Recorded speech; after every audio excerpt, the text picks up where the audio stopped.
En aquellos días, levantándose María, se fue presurosa a la montaña. Bienvenidos, queridos hermanos, a este nuevo episodio del canal católico.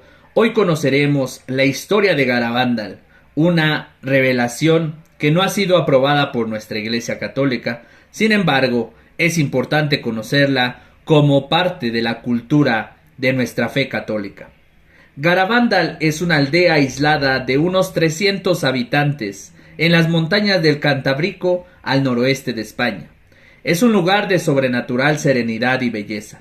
El 18 de junio de 1961, 4 niñas, Conchita González, Jacinta González y Mariloli Mazón, las 3 de 12 años y Maricruz González de 11 años, jugaban en las cercanías de la aldea cuando oyeron un sonido como de trueno. Asustadas, levantaron las cabezas para ver de dónde venía el ruido. De repente, vieron delante de ellas la hermosa figura de un ángel resplandeciente.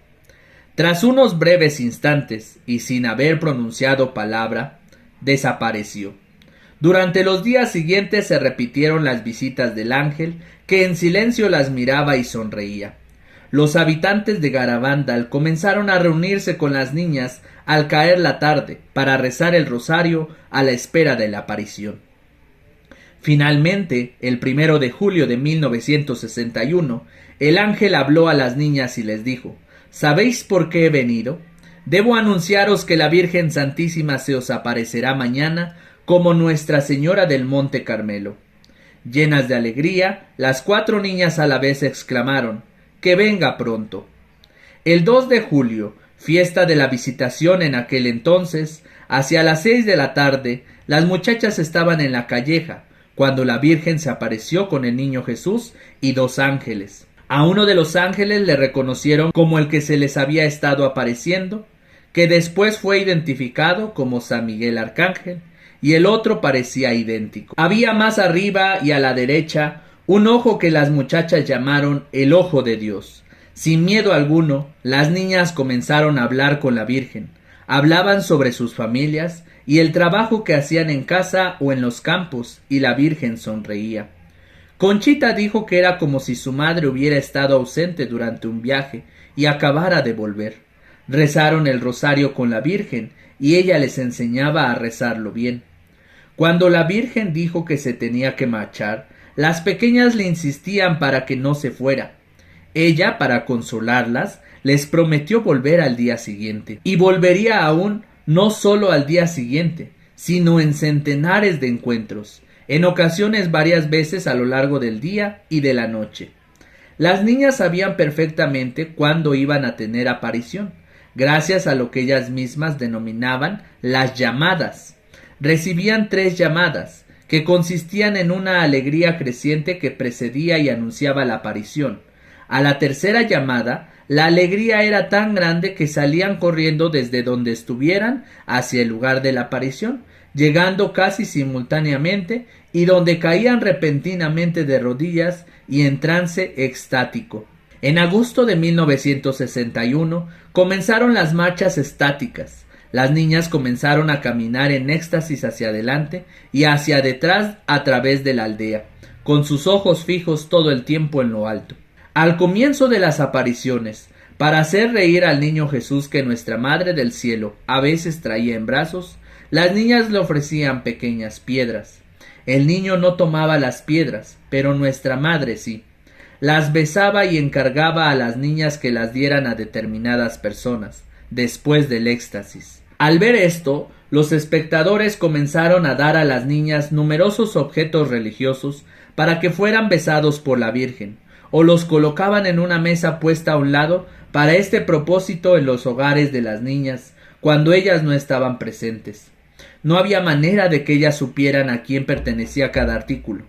Aun así, en éxtasis, la cabeza siempre alzada con los ojos fijos en el cielo, guiada solo por su visión, nunca se equivocaban en las miles de veces que devolvieron rosarios, medallas, anillos de boda u otros artículos a sus legítimos dueños. Entre los objetos apareció un día una polvera. Las mismas niñas se extrañaron al ver este objeto profano, presentado para ser besado por la Virgen, y se resistían a ello. Pero cuando la Virgen llegó, lo primero que pidió para besar fue la polvera, diciendo que era algo de su hijo. Al terminar el éxtasis, la dueña de la polvera desveló que durante la Guerra Civil Española aquella polvera había servido para llevar la Eucaristía a escondidas a personas encarceladas que iban a ser ejecutadas. Durante los éxtasis, nuestras pequeñas protagonistas llevaban siempre un crucifijo que ofrecían a las personas presentes para que lo veneraran. Por orden de la Virgen solían extender el crucifijo a quien ella les indicaba. Después de un éxtasis, Conchita se enteró de que todos aquellos a los que había dado a besar el crucifijo eran sacerdotes vestidos de civil.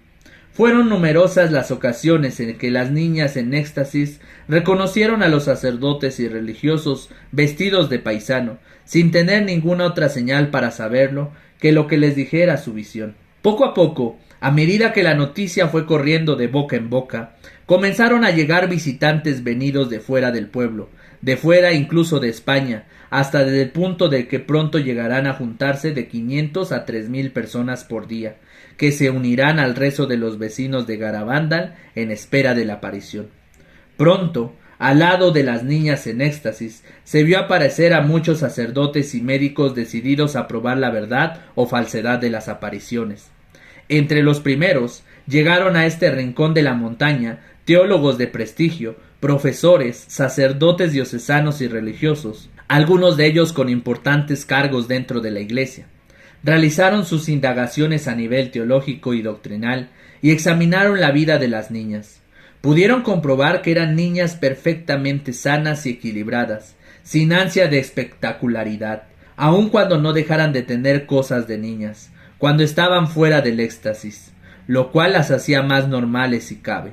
Comprobaron que en todo el tiempo que duraron las apariciones, las niñas no desatendieron sus obligaciones escolares, ni la ayuda en casa o en las labores del campo, y eso a pesar de que la aparición las hubiera mantenido en vela hasta altas horas de la madrugada, sufriendo muchas veces las inclemencias del tiempo, la lluvia, el frío o la nieve. La misma Virgen les repetía a menudo que fueran obedientes a sus padres.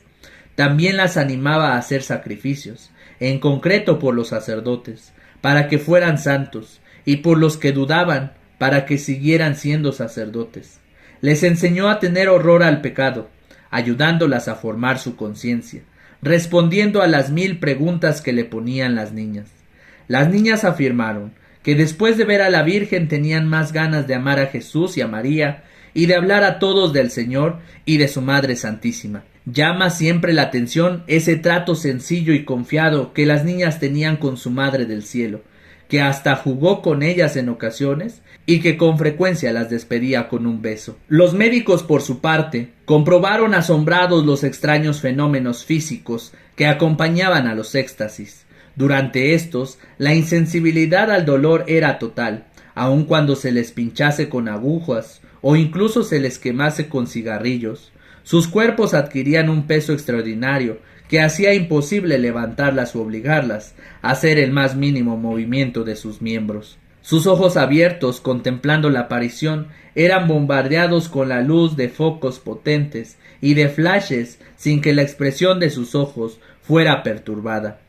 Corrían hacia el lugar de su visión, llegando antes que nadie, incluso de jóvenes fuertes y entrenados, y llegaban sin señales del esfuerzo físico realizado, mientras que los demás lo hacían ahogados y sudorosos. Caían de rodillas estrepitosamente sobre las rocas sin hacerse ningún daño. Caminaban en éxtasis hacia adelante y hacia detrás por las callejuelas mal empedradas de la aldea, o incluso campo a través, con la cabeza totalmente alzada, sus ojos fijos en lo alto todo el tiempo, sin ver por dónde iban y sin caerse ni tropezarse nunca. Nada de esto tiene una explicación natural. Entre los muchos sacerdotes que subieron a Garabandal para estudiar los hechos estaba el padre Luis Andreu, jesuita, que subió a Garabandal junto con su hermano, él también jesuita, padre Ramón Andreu, movidos ambos más por la curiosidad que por la esperanza de encontrar cosas serias. Lo que vieron les convenció bien pronto de la verdad de lo que contaban las niñas. El 8 de agosto de 1961, el padre Luis Andreu hizo una segunda visita a Garabandal. Por la noche, al entrar las niñas en éxtasis, se colocó cerca de ellas para observarlas con detenimiento. De repente, los que estaban con él pudieron ver cómo una indescriptible emoción invadía al padre. Su rostro cambió de aspecto y las lágrimas comenzaron a caer por sus mejillas. De repente gritó: «¡Milagro! ¡Milagro! ¡Milagro! ¡Milagro!». En el coche que le llevaba de regreso a su residencia esa misma noche, sus compañeros de viaje se quedaron impresionados por la alegría que desbordaba al padre y por la seguridad con la que hablaba de los hechos de Garabandal. Repetía emocionado: «¡Qué contento estoy! ¡Qué regalo me ha hecho la Virgen! Vaya suerte tener una madre así en el cielo. Yo no puedo tener la menor duda sobre la verdad de las visiones. Hoy es el día más feliz de mi vida». Después de esta última frase quedó en silencio. «Padre, ¿le pasa algo?». El padre Luis Andreu había muerto. Era un hombre todavía joven al que no se le conocía ninguna enfermedad. La Virgen dijo a las niñas que el día 8 de agosto el padre Luis Andreu no sólo la había visto a ella, sino que había tenido también una visión del gran milagro que vendría. ¿De qué milagro estaba hablando la Virgen? En octubre de 1961, la Virgen comunicó a Conchita el gran milagro. Más tarde también lo comunicó a las otras tres. Conchita dice que será un jueves a las 8:30 horas de la tarde y durará un cuarto de hora, pero una señal quedará visible en los pinos hasta el final de los tiempos. Coincidirá con un gran evento eclesial. Sanarán los enfermos que estén allí, los pecadores se convertirán y los incrédulos creerán. Conchita sabe la fecha del milagro y lo anunciará con 8 días de anticipación. Antes del gran milagro habrá un aviso sobrenatural que vendrá directamente de Dios para prepararnos. El aviso se verá en el cielo, en todo el mundo, y será sentido por todos, cualquiera que sea su condición y conocimiento de Dios, exactamente al mismo tiempo. Será una experiencia terrible, pero para el bien de nuestras almas, porque veremos en el interior de nosotros mismos, en nuestra conciencia, el bien y el mal que hemos hecho. Dios desea nuestra salvación. Por eso, el aviso no tiene como finalidad el temor, sino que nos acerquemos más a Él y tengamos más fe. Si después del milagro el mundo no cambia, vendrá un castigo. Dice Conchita: «El castigo, si no cambiamos, será horrible. Nosotras, Loli, Jacinta y yo, lo hemos visto, pero yo no puedo decir en qué consiste, porque no tengo permiso de la Virgen». Un día importante, sin duda, en la historia de las apariciones de Nuestra Señora en Garabandal fue el 18 de octubre de 1961, fecha en que la Virgen dio permiso a las niñas para comunicar a todos su primer mensaje. La fuerte lluvia, que no cesó en todo el día, no desanimó a las miles de personas que ese día llegaron hasta Garabandal. Al caer la tarde, en los pinos, las niñas leyeron el texto del mensaje. Hay que hacer muchos sacrificios, mucha penitencia, visitar al Santísimo, pero antes tenemos que ser muy buenos, y si no lo hacemos, nos vendrá un castigo. Ya se está llenando la copa, y si no cambiamos, nos vendrá un castigo muy grande. Con sencillez de madre, María Santísima daba a sus hijos las indicaciones que éstos necesitaban oír para bien de sus almas. Si no tomamos el camino de la cruz, si la Eucaristía no es el centro de nuestras vidas y de cada uno de nuestros días, si no somos buenos, si no nos convertimos, el Señor no tendrá más remedio que intervenir para que comprendamos la importancia de lo que está en juego, nuestra salvación.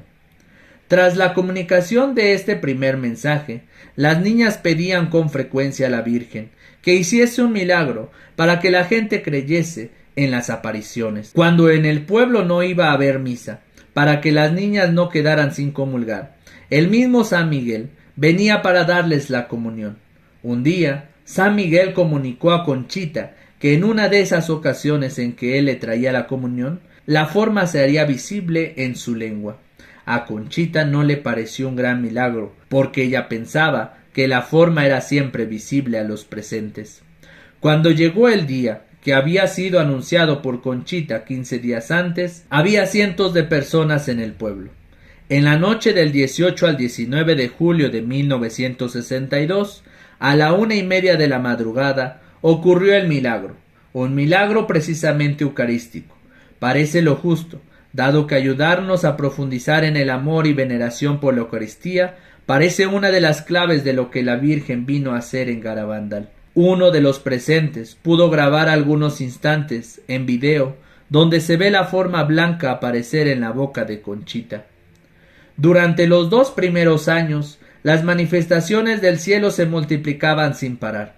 A partir de 1963, las niñas ya no tuvieron tantas apariciones como al principio, y a veces el cielo se comunicaba con ellas a través de locuciones interiores que ellas sentían pronunciar en su alma por la Virgen y en alguna ocasión por el mismo Señor. A pesar de eso, las peregrinaciones seguían fluyendo hacia Garabandal con un aumento notable en el número de peregrinos procedentes del extranjero. Al apartado pueblo de la montaña llegaban auténticas personalidades del mundo eclesial, periodistas de importantes medios, diplomáticos, empresarios, escritores. Se dieron casos de conversiones notables y curaciones de índole físico y espiritual.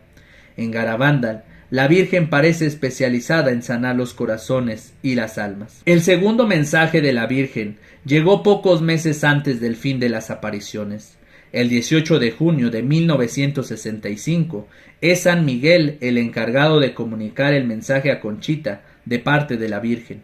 Las lágrimas ruedan por el rostro de la muchacha a medida que él va hablando. Como no se ha cumplido y no se ha dado mucho a conocer mi mensaje del 18 de octubre de 1961, os diré que este es el último. Antes la copa se estaba llenando, ahora está rebosando. Muchos cardenales, obispos y sacerdotes van por el camino de la perdición, y con ellos llevan a muchas más almas. A la Eucaristía cada vez se le da menos importancia. Debéis evitar la ira del buen Dios sobre vosotros con vuestros esfuerzos. Si le pedís perdón con alma sincera, Él os perdonará. Yo, vuestra madre, por intercesión del ángel San Miguel, os quiero decir que os enmendéis. Ya estáis en los últimos avisos. Os quiero mucho y no quiero vuestra condenación. Pedidnos sinceramente y nosotros os lo daremos. Debéis sacrificaros más. Pensad en la pasión de Jesús. El mensaje, breve en palabras, era verdaderamente largo en contenido, y no hacía sino describir la dolorosa situación que estaba viviendo la Iglesia católica, a punto de concluir el Concilio Vaticano II.